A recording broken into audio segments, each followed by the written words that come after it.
Hello, in this video we are going to look at finding an exact value for these trigonometric ratios. I'd recommend that you pause the video and attempt these questions, and you'll learn the best this way.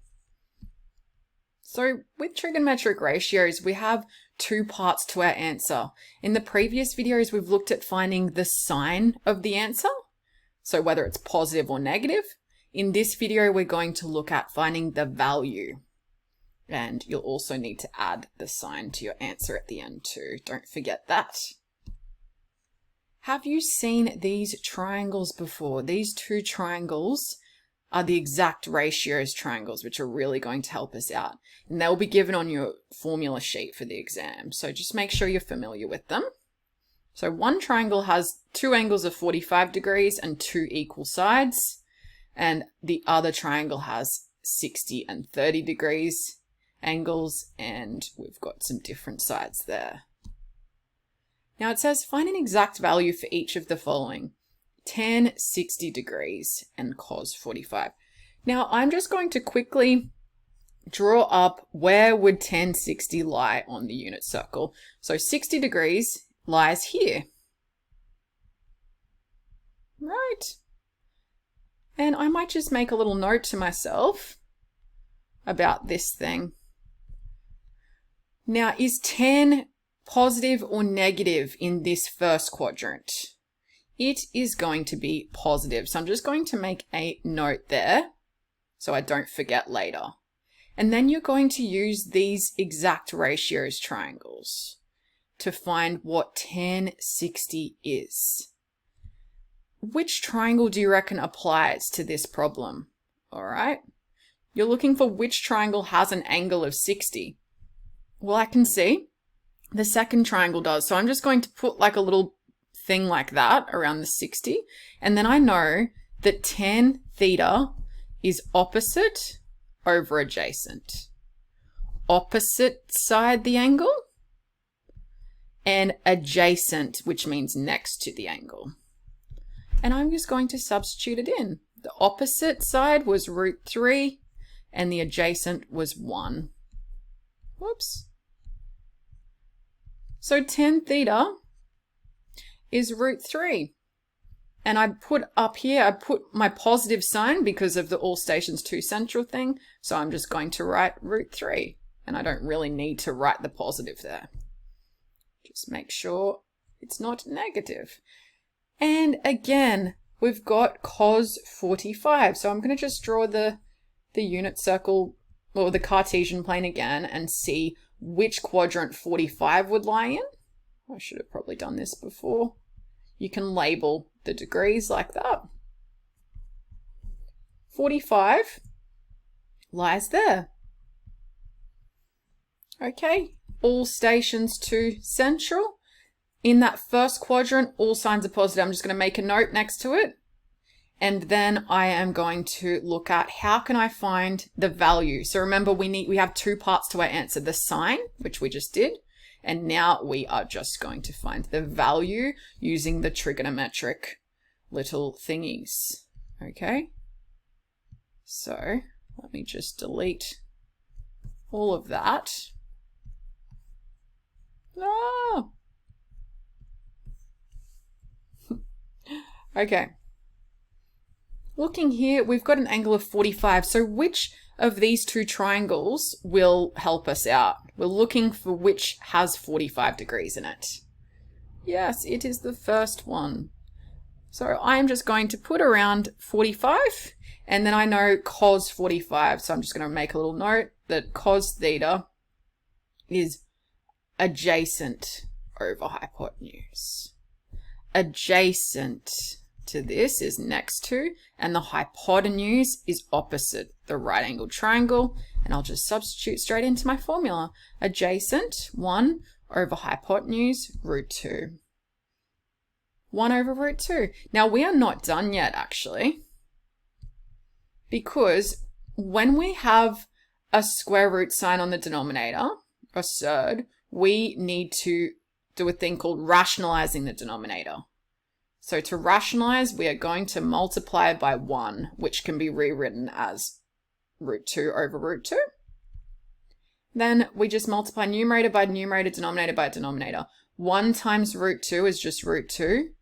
Root 2 times root 2 is the same as root 2 squared. So that cancels out that. The square root and the square sign cancel each other out. And we're just left with 2 on the denominator. So our answer here is root 2 over 2. Very interesting. Find an exact value for each of the following. Again, just mark in where it lies on your unit circle. 0, 90, 180, 270. And so 135 is between 90 and 180. And we do the all stations to central.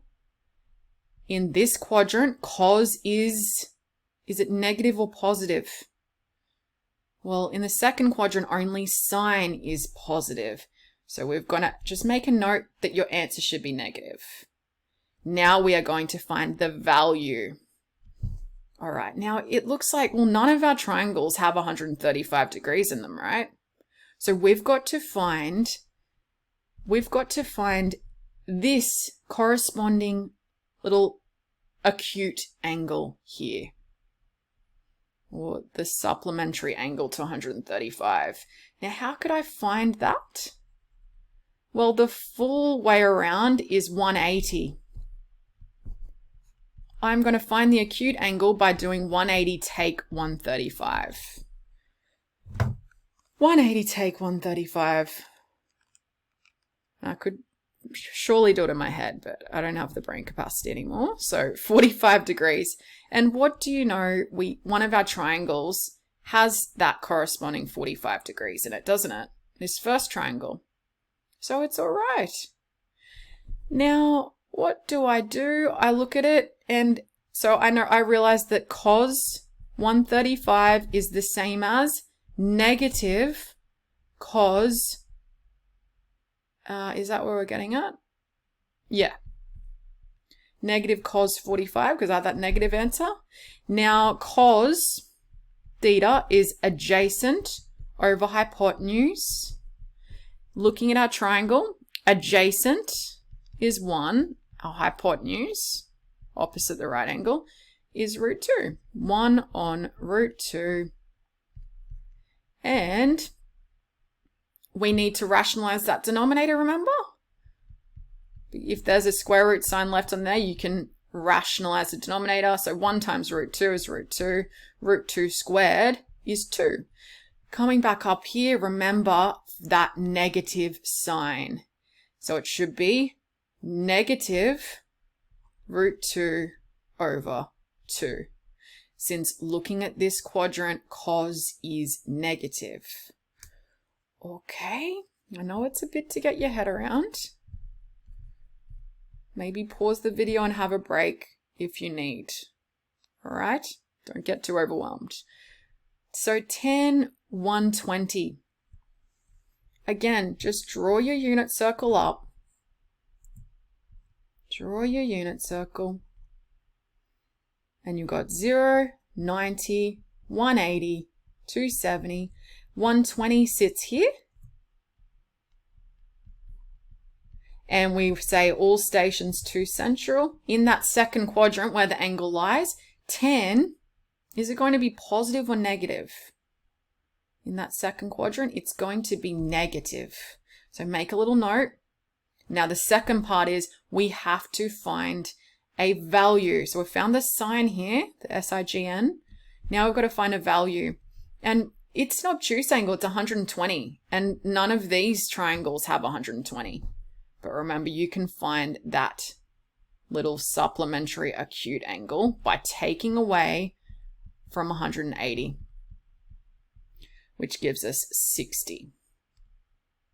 So I can rewrite it as 10, 120 is the same as negative, because it's in the second quadrant, negative 10, 60.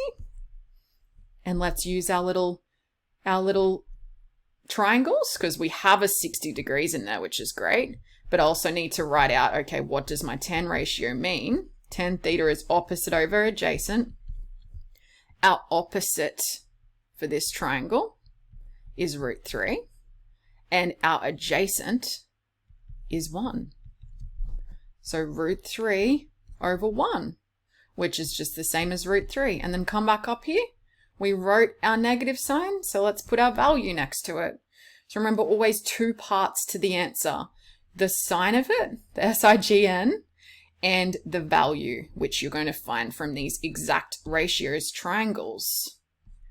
Now, we'll just quickly do these ones, and then in the next video, we'll look at a little bit different. Okay, nearly done. Whoops, actually, that's a bit too big. Sine 330. Whoops.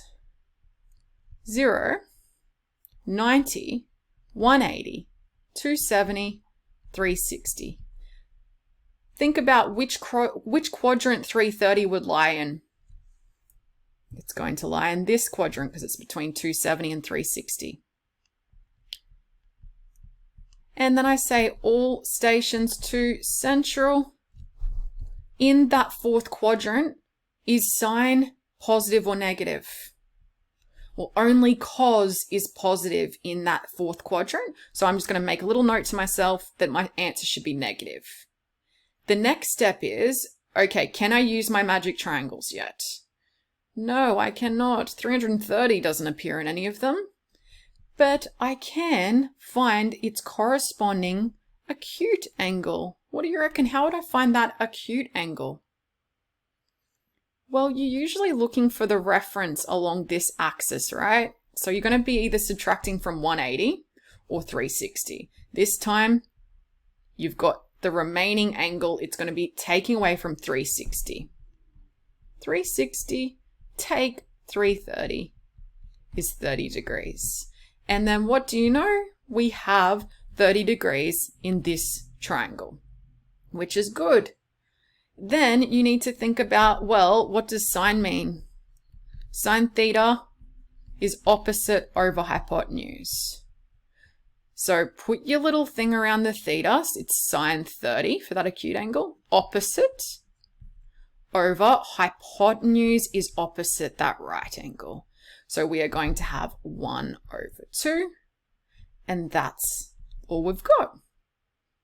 Now, final question is sine 180, which confuses some students. Sine 180, and I put a little box here that could give us a hint. So maybe have a go at this one yourself and have a think at what it might be. Let's do it in pink. Sine 180, so I'll just put in 0, 90, 180, 270, 360. And 180 lies just here. Now, I think in the first or the second video in this series, we came across that sine theta is the y coordinate, cos theta is the x coordinate. Now, looking here, if I was to put a coordinate there, because this is a bit of a different one, sine 180, right? It's not going to be in any of the triangles. Like, if we take that away from 180, we get 0. If we take away from 360, we get 180. It's not good. Okay? But looking here, I remember that sine theta is the y coordinate. Now, what is the y coordinate going to be there? So this point lies on the x-axis. And at the x-axis, y is 0. So sine 180 is actually going to be 0. It doesn't go up on the vertical axis any units. Okay? And if you were looking for cos 180, what do you think that that would be? Cos 180 should actually be -1. See how it's going into the negative x values?